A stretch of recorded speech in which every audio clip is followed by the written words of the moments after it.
This is Fujifilm GFX100RF. It's the brand new 100 megapixel GFX camera. I've been really lucky enough to have this for 11 days, and I have a lot of thoughts. First, a massive shout out to Fujifilm for sending me this camera to review. Ever since the rumors started coming out, I have been really hyped on this camera, and it has been absolutely amazing to test it out. I really have a ton to unpack, so this is going to be a really broad overview. I will have other videos coming out to discuss topics a bit more in depth. And lastly, this video is not sponsored by anyone. I don't have any mid-roll ads for this video. Fujifilm did send it to me to review, but they didn't give me any guidelines or tell me what to say. So if you appreciate this video, please help me out by hitting that subscribe button. Also, check me out on Instagram, or if you just want to buy me a coffee to help fuel the energy behind making these videos, link to that below as well. To start with the feel and function of this camera, this honestly may be Fujifilm's most premium camera that they have ever made.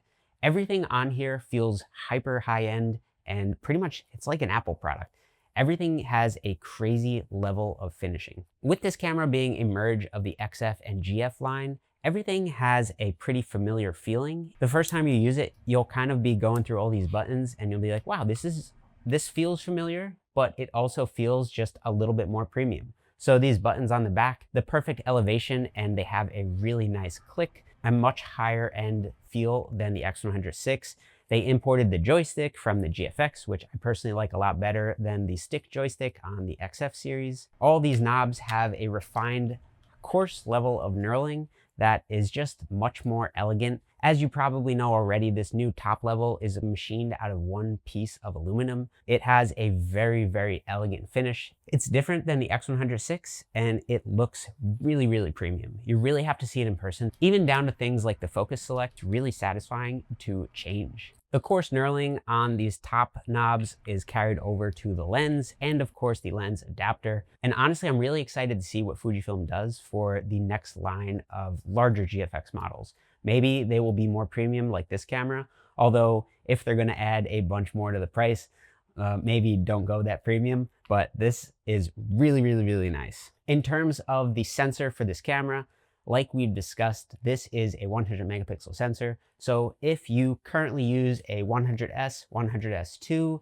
100II, anything along those lines, you will feel very at home with this sensor. The quality is exactly the same. I have been editing files, and honestly, I don't notice a single difference. I get the same push-pull level of dynamic range. The color is all there. Full 100 megapixels, super sharp. If you have a lot of experience editing GFX files, you know what to expect with the sensor, and it is exactly the same. In terms of actually using this camera for photography, your shutter, ISO, aperture, this is kind of an interesting thing. So this camera is exactly the same as the X100VI in that regard. You have your shutter as a main dial up here. Your ISO, you pull the same dial, you pull it up, the knurling pops up, and then you can change the ISO. And your aperture, just like you would expect from anything on pretty much Fujifilm cameras and lenses, is just on the ring here. If you're not familiar with the X100 line, it may take a little bit getting used to. Unlike using the wheel on the front of the camera, this is just a bit more precise. Once I upgraded to the GFX100S and I was using the front and back wheel for ISO and shutter, I kind of thought the old school method was just not really worth it. I thought it was much faster to use the dials and you could do it all, with one hand. After then getting the X100VI, I kind of came back to loving the dials, and mainly because when you use recipes for Fujifilm, which honestly I do recommend a lot, it really changes the game a bit, and the wheels make it so that if you change your camera profile, each profile will remember where you last had your shutter and ISO value. Do love the dials on this camera. I love the shutter being up here, and I basically set the ISO to C, and I use the front wheel for ISO. So that's how I set it up personally. Next, we're going to talk about a feature on this camera that I thought I would actually not like at all, and I thought I wouldn't use.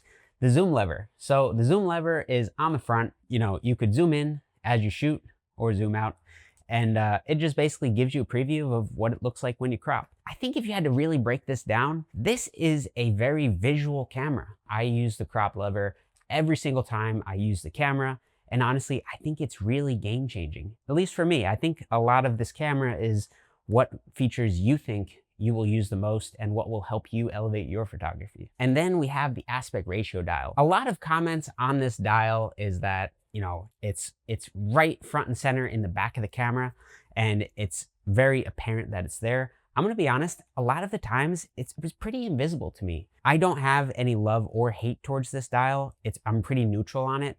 I found that I really didn't use this dial at all. If I'm going out with a specific use case for photos in mind, then I would definitely use it. I will definitely get my hands on this camera again, and I will probably force myself to use it, try it out more, and it may be a bit of a game changer. The zoom is also something I end up doing in Lightroom, but it just helps me visualize it in the moment. So it's a bit of a here nor there for me, but I will say the settings for this are really spot on. You could basically choose to just have a rectangle on the screen with a white line around it, and that will dictate what the preview is. You can also choose to black out the rest of the screen or transparency.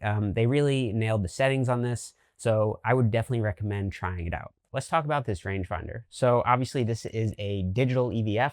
There's nothing on the front, which personally I like. I actually don't like the OVF on the X100 I turned it off and basically set it to always digital. I find it really annoying, honestly, when you raise your eye to the camera and the digital clicks in and it takes a second to load.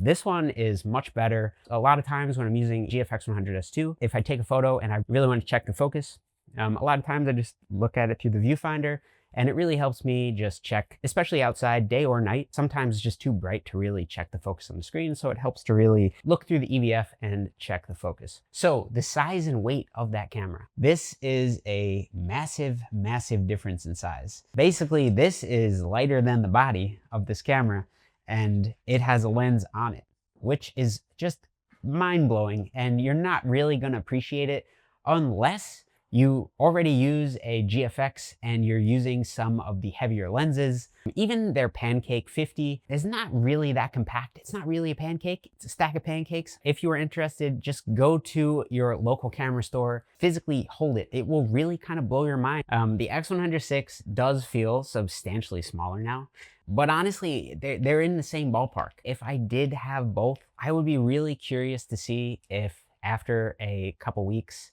or months really, how much use this X100 has, because this is just mind-blowingly amazing. I really can't stress how small the GFX100RF is, and also how light it is. Again, on paper, it's not like, you know, 500 grams, but I have went on photo walks throughout the past 11 days, and we're talking like hours on end walking around New York City, and honestly, there is zero issues with any sort of weight or getting tired. It's really just getting tired from, like, you know, the deadlifts or squats before I went on the walk. Just as a reminder, this video is not sponsored by anyone, so hit that subscribe button if you're enjoying this video, and check out my Instagram at Mike Banham if you want to see more photos from this camera. Back to the video. Okay, I keep picking this camera up. It's just so light that, you know, it doesn't matter. But let's talk about this lens. The way this camera is right now, this is basically without the lens adapter, without a UV filter, and without the hood that they include with this camera. So it is just crazy, crazy small. And the way they did this, it's a bit of a trick. They put this lens into the body. So you couldn't just basically take off this lens and have it be flush.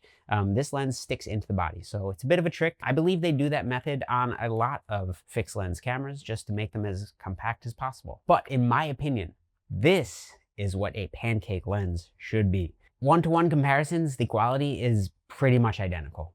And look at the size difference. That is just absolutely mind-boggling to me. 28 millimeters on the 35 end. So the caveat is this lens, in the state that it's in, obviously has no protection on it. And in my opinion, you do not get a $5,000 camera and not have a UV filter on this lens. I was on the Manhattan Bridge yesterday when it just torrential downpoured. The camera held up great, and the reason it did is because I had a UV filter on this lens. So basically, just like the X100 it comes with a ring that you can just screw off, and this camera includes a filter adapter right out of the box. So it comes with these tabs, you just kind of pop it in. I'll overlay some video here, and you just basically screw it on. And now, tighten it up, you can put on filters at the top. It almost doubles the size, let's be honest. Even with this, And this was my main point of concern with this camera. It's still a really small camera. Doing a quick comparison, I almost dropped my GFX. Doing a quick comparison, it is just micro small. I typically walked around 90% of the time with just this adapter and a filter on. I didn't use the filter they included. I primarily used a Polar Pro Black or Gold Mist filter. And if I didn't use that and I did use a UV, honestly, I used a Kalari filter because it is Scope B270, I believe. Glass, it is like scientifically proven to be 100% clear and not degrade the image quality. And I don't know what the Fujifilm UV filter is, so I just opted to use that. If you're used to the GF35, you'll feel pretty much at home. So IBIS, yes, the second elephant in the room. Let's talk about that because that is probably the main point of contention. The main two things that people like to mention with this camera. $5,000 for no IBIS and an f4 lens seems like a lot. Well, yeah, but the thing is, like, the sensor is just really expensive, right? So it's 100 megapixel sensor. That's a lot of the cost. With the X100VI, that having IBIS, I've used that camera on crazy low shutters, 1/15 of a second, and have them be crazy sharp and in focus. The 40 megapixel sensor really does shine on that camera. And this camera, without having IBIS, it's not a detriment.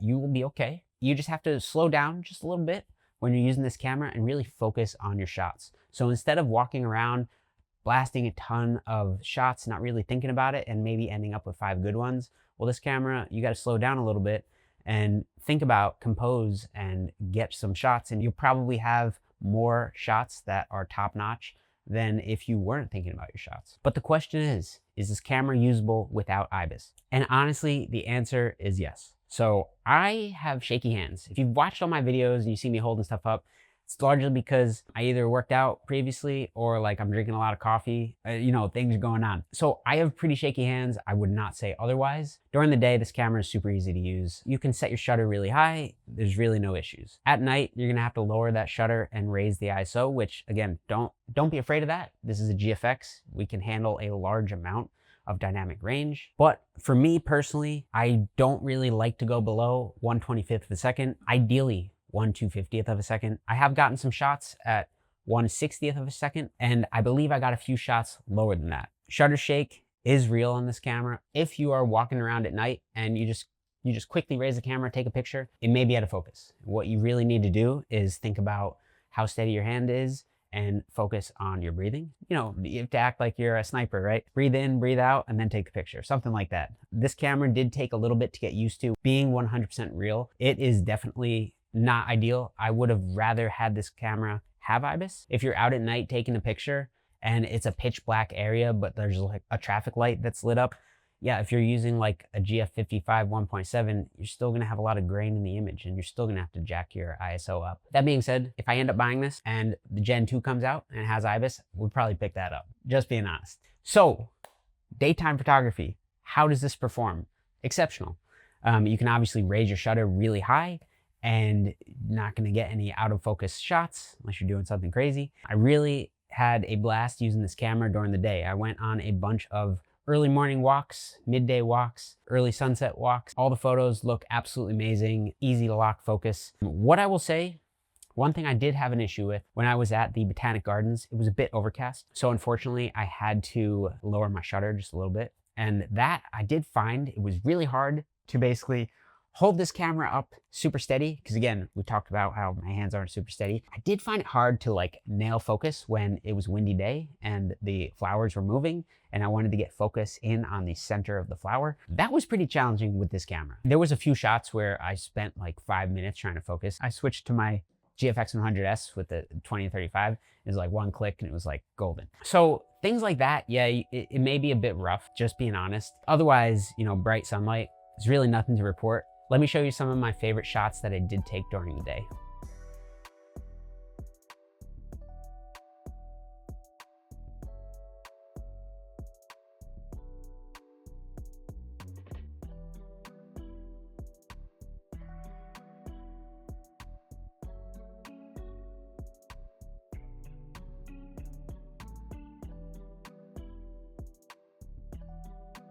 Nighttime photography. If you are going out at night, taking photos with this camera, and you see something really bright, you will be in the clear. You'll have a bright source, you can lower your ISO, you can raise your shutter, and you really won't have any issues. Like I mentioned before, if you have a scene that is just dark through and through, there's really not a lot of light, I just find that being an f4, it's gonna hinder you. And honestly, this is why I don't like this lens at night. If I'm going out at night, I wanna use the GF55 or the GF110. It's not to say that this camera is not ideal to use at night.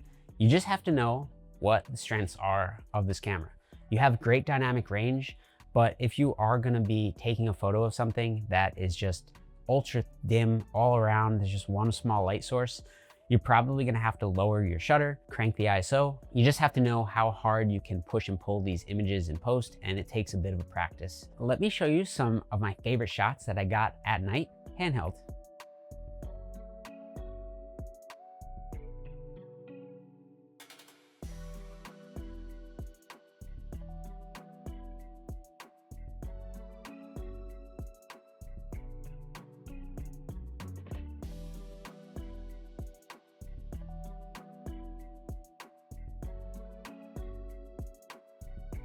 So let's talk about this camera in the studio, because honestly, this thought may sound a bit crazy. I was thinking perhaps if I have a wider studio shot, I could just bring this camera instead of bringing a camera and a lens to the studio. Because remember, I'm taking the train. I have a pretty long walk from the train to my studio. Maybe it could be easier to carry. Let's jump into some pixel peeping and I will show you what the results are. We're doing a series of photo shoots for this product drop. This is a scented candle. Ultimately, this is the first scene, the simplest scene, and it's just a quick overhead. I thought it would be fun to do a bit of a comparison. So we have the GFX100S with the 20 to 35 millimeter lens on the left, and we have the GFX100RF on the right. I shot this at the 35 millimeter range, and I matched the settings. So 0.8 seconds, f11, 100 ISO on both cameras. The funny thing is that I did recently buy a strobe, a Godox AD600, but it died only after the second use. So I'm using continuous lighting here and obviously a longer exposure. So before we zoom in, we could see that the RF is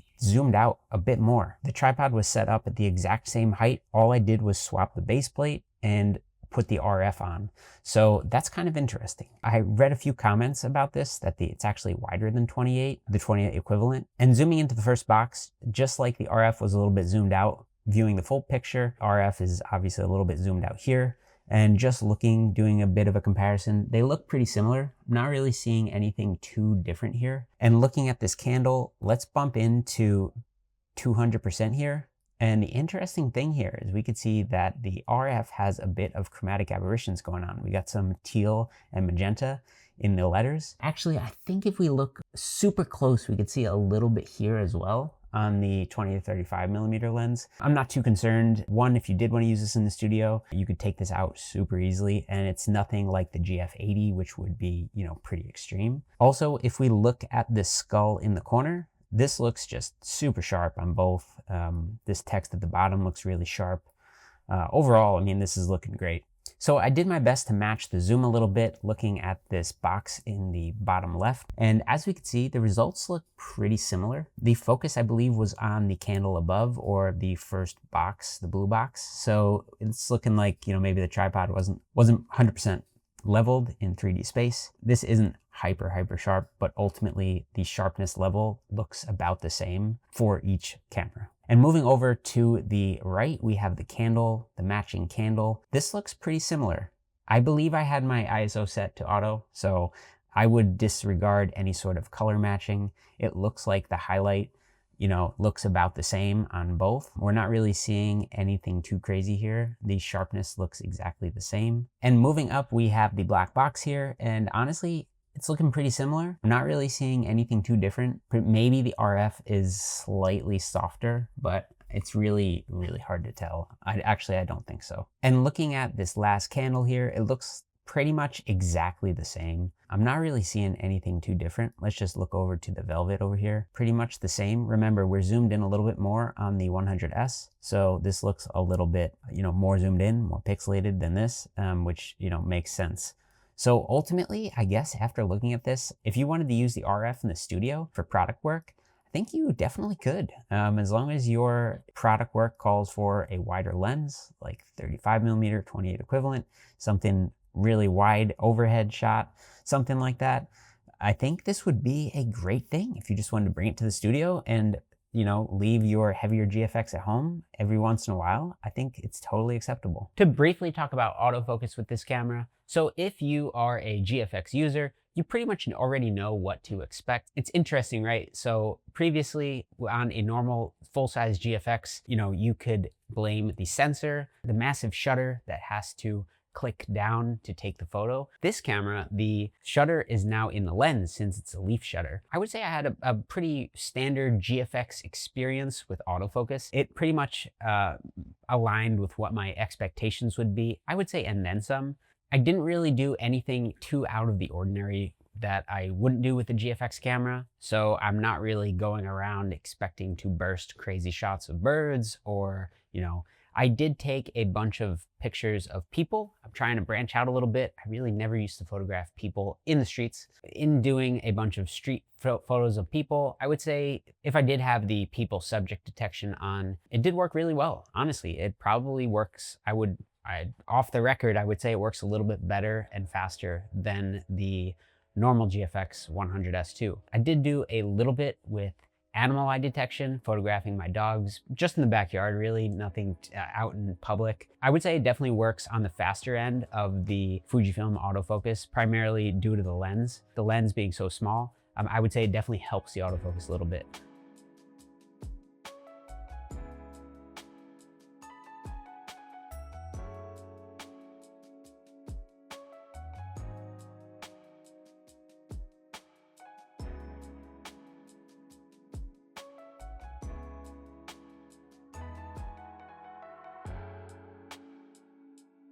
And now we get to long exposure, and this one was a really exciting one to me. As soon as this was announced, one of the main thoughts going through my head was, well, if I'm doing long exposure, 99 times out of 100, I'm using the GF20-35.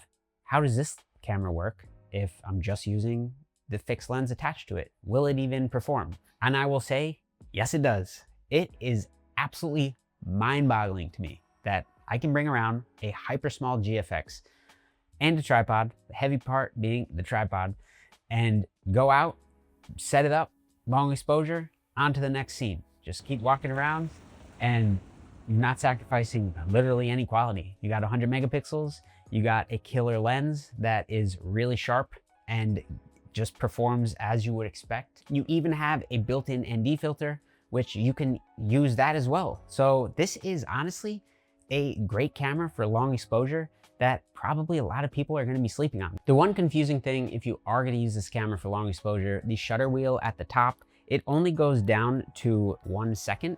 So what you have to do is set this top dial to T and then use basically you can use a command dial now to adjust it and bump it down to, 30-second exposure, 60-second, 2-minute, whatever you think would work well for the scene. Let me show you some of my favorite shots that I got. I'll also show you some crop ins for like 200 to 300% for each of them as well.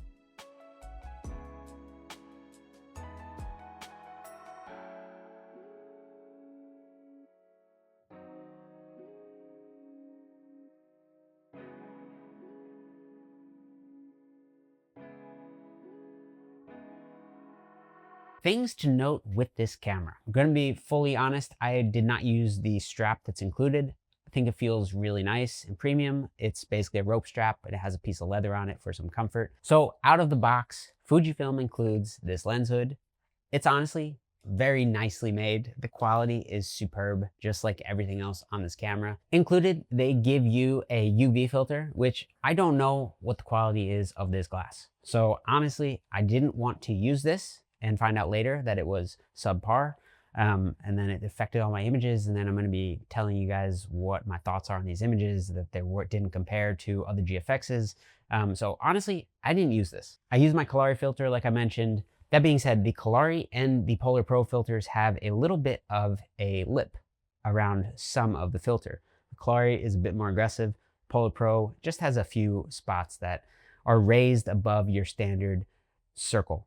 Bit of texture, bit of grip. To my shock, this amazingly premium lens hood does not fit if your filter has any sort of raised edges. It is absolutely disappointing. How many filter companies have a lip around it, right? But I was just really kind of bummed out because I couldn't use this as I'm walking around because it won't fit. That's one thing. It's super minor. Honestly, it's not too big of a deal. I would say the bigger deal for me, sorry Fuji, but I'm gonna keep it honest here. The bigger deal is this lens hood that they include, right? This is sick. It looks awesome. It has the knurling on it. It's made of aluminum. It's really high quality. Well, guess what? If you have this filter adapter, it doesn't fit. It will fall right off. And that to me is also just mind-boggling. They made it so that it fits on the lip of the lens if you don't have a filter adapter. It's just kind of disappointing to me. Like, I just want to use this really badly, honestly, since I couldn't use it. I just ended up bringing the camera around like this pretty much all 11 days. Not a big deal. It's just one of those like, why? And just to show you, so this is the X100 right? This filter adapter sits right on. I don't have a filter on it right now, but if it did, the cap that comes with it, which also is decently premium, but it's not as nice as the RF, this fits right on. So this is how I carry the X100 around. It just makes it really easy to carry. It's really high quality. I recommend it. Anyway, aside from that, the really only other minor things I have to say about this camera, the glitch for the EVF when you're fully zoomed in, I'm sure they're gonna fix that in a firmware update. That's not a big deal. I'm not even gonna add IBIS to this list. We talked about it in length. This camera can be used without IBIS. I'm not gonna say it again. So did Fuji pull off this camera? In my opinion, absolutely. This camera is mind-bogglingly awesome. Truly, like, this is my genuine reaction. They're not paying me to say this. This camera is a beast. I absolutely love it. They definitely pulled it off. It shouldn't exist. If you use a GFX camera and you pick this up, you're walking around with it, you will be absolutely amazed at how small it is and without any sacrifice of quality. So this all begs the question, am I going to buy this camera? After using this for 11 days, it's gonna really sting to send it back tomorrow. But this camera, I can really see having a spot in my, camera arsenal in being like, if I wanna go out, take some serious photos that I'm gonna edit, but I don't wanna bring a big camera, or if I'm going out with friends or people are visiting and we're gonna be traveling around, but I don't wanna have a big camera with me because we're gonna go eat dinner later or go to a bar afterwards, something like that. This would be the camera. Like, it fits right in a 2-liter sling, depending on the sling. Fits in a Moment 2-liter sling, I'll say that. And honestly, it's just like a great camera, and it's hyper portable. So am I gonna buy it? Not sure. It is expensive. Maybe if I sell my GFX100S, I could buy this camera, but then there's the whole tariffs thing. So B&H stopped selling them. It's not available on Fujifilm's website. I don't think it's available on Amazon. Not sure. It's an open-ended question, but I definitely want this camera. That is a full fact. So I leave you with the same question. Are you gonna pick up this camera? What do you think about it? All right, let's go.